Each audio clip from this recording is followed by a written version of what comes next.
Hello guys, അപ്പോൾ നമ്മൾ രാവിലെ തന്നെ കൃത്യം 9 മണിയായപ്പോഴേക്കും അച്ഛനും ഞാനോട് ചാക്കും കലമൊക്കെ ആയിട്ട് വീട്ടിൽ നിന്ന് ഇറങ്ങിയിട്ടുണ്ടായിരുന്നു. വേറെ എങ്ങോട്ടുമല്ല, നമ്മൾ ഇന്നലെ തന്നെ പ്ലാൻ ചെയ്തിട്ടുണ്ടായിരുന്നു തൊട്ടടുത്തുള്ള ആറ്റി കക്ക വരാൻ പോകാമെന്ന്.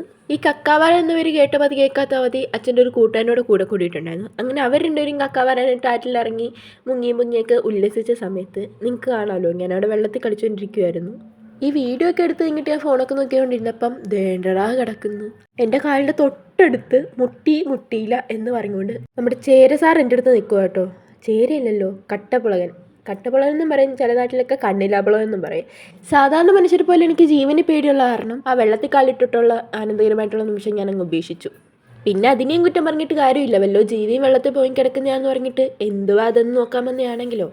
അതായത് നമ്മൾ കക്കാവരം പോയതാണെന്നുള്ള വിഷയത്തിൽ നിന്ന് തെന്നി മാറുന്നു. നമ്മൾ സംസാരിച്ചുകൊണ്ടിരുന്ന സമയത്ത് അച്ഛൻ വീട്ടിൽ വന്നിട്ട് അടുപ്പം കത്തിച്ചു, കക്ക പുഴുങ്ങാൻ വെച്ചു, കക്ക റെഡിയായി. പിന്നെ എല്ലാം ചടപടയെന്നായിരുന്നു. ഈ റെഡിയായ കക്ക എല്ലാം ഒരു ചാക്കിലോട്ട് ഒഴിച്ചിട്ട് അതിനകത്തോട്ട് നമ്മൾ സാധാരണ വെള്ളം, അതായത് പച്ചവെള്ളം ഒഴിച്ച് അതിൻ്റെ ചൂടെല്ലാം മാറ്റിയിട്ട് കുത്തിയിരുന്ന് ഓരോ കക്കയിൽ നിന്നും ഓരോ കക്കാർച്ച് വെച്ച് മാറ്റി സാധാരണ അടുക്കളയിൽ ഉപയോഗിക്കുന്ന ചട്ടിയോ ചീനച്ചട്ടിയോ കലോ എന്താണെന്ന് വെച്ച് എടുത്ത് അതിനകത്തോട്ട് മാറ്റണം. ഈ കക്കയെന്നൊക്കെ കക്കാർച്ചെടുത്ത് വേറൊരു പാത്രത്തിലോട്ട് മാറ്റേണ്ട പരിപാടി നല്ല ക്ഷമയുള്ള മനുഷ്യരെ ഉണ്ടായിരുന്നു. ഞാൻ ഇത് നേരെ അച്ഛനിലോട്ട് പാസ് ചെയ്തു. എനിക്ക് ഉറപ്പാണ് അച്ഛൻ്റെ 2 കൈകളുടെ ശക്തി ആ പണി എളുപ്പമാക്കും. എളുപ്പമായി എനിക്ക് എളുപ്പമായി. അങ്ങനെ നമുക്ക് ലാസ്റ്റ് കിട്ടിയിട്ടുള്ള കക്കാർച്ചി അത്രയാണ്. അത് നല്ലപോലെ കഴുകിയെടുക്കണം. അച്ഛൻ്റെ ആ 2 കൈകളുടെ ശക്തി ആ പണിയും എനിക്ക് എളുപ്പമാക്കി തന്നു. ആ കഴുകിയെടുത്ത ആ കക്കാർച്ചിലോട്ട് ഉപ്പും മഞ്ഞപ്പൊടിയും കറിവേപ്പിലിട്ട് നന്നായിട്ട് മിക്സ് ചെയ്തിട്ട് ഇത് വേവാൻ വേണ്ടി ഗ്യാസിലോട്ട് വെക്കണം. അങ്ങനെ അത് നല്ലപോലെ തിളച്ച് വരുമ്പോഴേക്കും നമ്മൾ തൊട്ടപ്പുറത്തെ ഗ്യാസിലേക്ക് പാത്രം വെച്ച് ചൂടാക്കിയ ശേഷം അതിനകത്തൊട്ട് എണ്ണ ഒഴിച്ച് കടുകൊക്കെ പൊട്ടിച്ചിട്ട് സവോള, ഇഞ്ചി, കറിവേപ്പില, പച്ചമുളക്, വെളുത്തുള്ളി തുടങ്ങിയ സാമഗ്രികളെല്ലാം ഇട്ടുകൊണ്ട് ചൂടാക്കണം. അങ്ങനെ സവോളയൊക്കെ നന്നായിട്ട് വരുമ്പോഴേക്കും അതിലേക്ക് മഞ്ഞൾപ്പൊടി, മുളക് പൊടി, മല്ലിപ്പൊടി, മസാലപ്പൊടി അങ്ങനെ ആ പാത്രത്തിലേക്ക് പൊടികളുടെ ഒരു ഘോഷയാത്ര നടന്നു.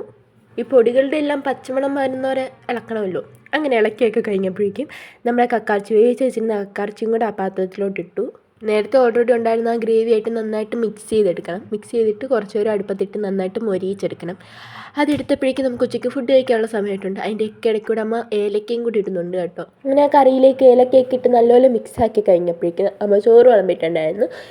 ചോറിന് കറിയായിട്ട് കക്കാർച്ചിയും പിന്നെ ഗ്ലോബിക്ക അച്ചാറും തൈരും ഉണ്ടായിരുന്നു. നമ്മൾ ആ തൈരൊക്കെ ഇട്ട് നല്ലപോലെ ചോറ് മിക്സാക്കിയിട്ട് ഈ ഗ്ലോബിക്കയുടെ ചാറുണ്ടല്ലോ, ഗ്ലോബിക്ക അച്ചാറിൻ്റെ ചാറും ഇത്തിരി എടുത്ത് നല്ലപോലെ മിക്സ് ചെയ്തിട്ട് കക്കാർച്ചി എടുത്തു. കക്കാർച്ചി ഞാൻ ഉദ്ദേശിച്ച പോലെയല്ല, നല്ല ടേസ്റ്റ് ഉണ്ടായിരുന്നു. ഞാൻ പ്രതീക്ഷിച്ചതിനെക്കാട്ടും ടേസ്റ്റ് ഉണ്ടായിരുന്നു. ഇത് 3 കൂടെ മിക്സ് ചെയ്ത് കഴിക്കാൻ എൻ്റെ മുന്നും അടിപൊളിയായിരുന്നു.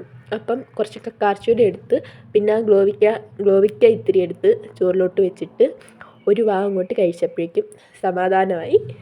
അപ്പം ഇന്ന് അത്രേ ഉള്ളൂ. എല്ലാവരും സബ്സ്ക്രൈബ് ഒക്കെ ചെയ്തിട്ട് ഒന്ന് ലൈക്കൊക്കെ അടിച്ചിട്ട് പോകും.